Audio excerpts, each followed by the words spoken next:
Good morning. Welcome to another exciting Saturday morning edition of Coffee and the Word. And hopefully this will all get done with one attempt this morning. Saturdays kind of bite me here sometimes, and I don't know why. But we're going to get started right away and see if we can get done before the YouTube kicks me out. Excuse me. And this morning we're going to be in Psalms 21. Yesterday, Psalms 20, such an uplifting prayer of David for a friend. And we shared how that should be part of our prayer life, praying for others and lifting others up to God.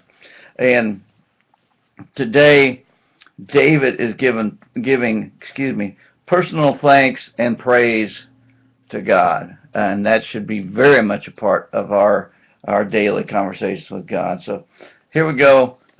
Start with me here, Psalm 21. O Lord, in your strength the king will be glad, and in your salvation how greatly he will rejoice. You have given him his heart's desire. You have not withheld the request of his lips. For you meet me with the blessings, for you meet him with the blessings of good things. You set a crown of fine gold on his head. You he asked life of you. You gave it to him. Length of days forever and ever. His glory is great through your salvation. Splendor and majesty you place upon him. For you make him most blessed forever. You make him joyful with gladness in your presence. For the king trusts in the Lord. And through the loving kindness of the Most High, he will not be shaken. Excuse me. Your hand will find all your enemies. Your right hand will find out those who hate you. You will make them as a fiery oven in the time of your anger. The Lord will swallow them up in his wrath, and fire will devour them. Their offspring you will destroy from the earth, and their descendants from among the sons of men. Though they intended evil against you and devised a plot, they will not succeed. For you will make them turn their back. You will aim your bowstrings at their faces. Be exalted, O Lord, in your strength. We will sing and praise your power. Hope you realize, notice as I go through, I was trying to emphasize, as David was talking about the Lord, you, yours, you, yours, really trying to focus this on God, even though he does say, talks about his own personal blessings, the king, and you may have noticed too that sometimes I slip and say me instead of him, because as I'm reading this, we know he's really writing this from first person, but he's using it like he's talking about the king like second person. And so it's a little difficult sometimes. And so a lot of times when I read this kind of stuff, and I think maybe you do the same things, maybe, I don't know, maybe I'm unique in that, but you want to put yourself into this prayer. And God, you have been good to me. In your strength, God, I have been glad.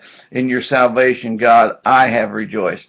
And so that's what David was saying. But to read it in second person sometimes is a little different. And so oftentimes I'll find myself actually substituting the first person as I read it. And I noticed a couple times I read that out loud that way. So forgive me for that.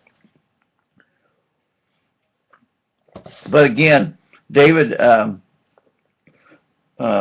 Writing to God, giving him praise for all the goodness in his life, the way he has blessed him. He says, you've placed me here. You've given me I have splendor and majesty in this place most high because you've given it to me. I have a crown of fine gold on my head as the king because you've given it to me.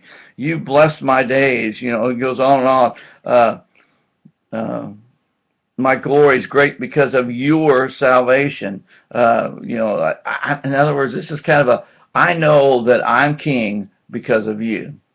And I know that I am whoever I am, whatever I am, father, son, friend, husband, preacher, whatever I am, because of you, God.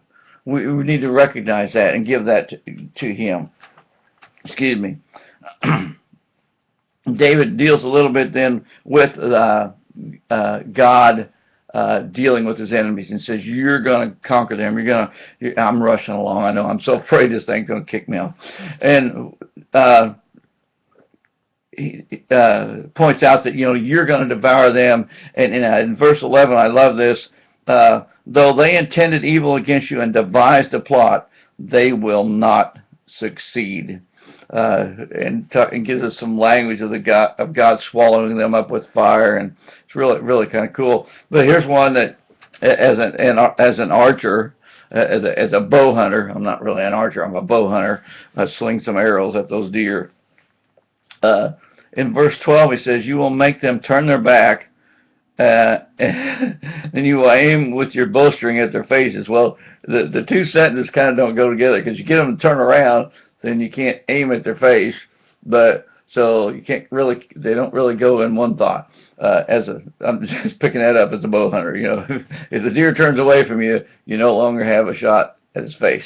But also, just really interesting that your aim's so deadly and so good that you can aim at their face. When we do hunt, we aim at the torso to get something in the vitals of the torso. But God's so powerful, so exact, he could aim at the face.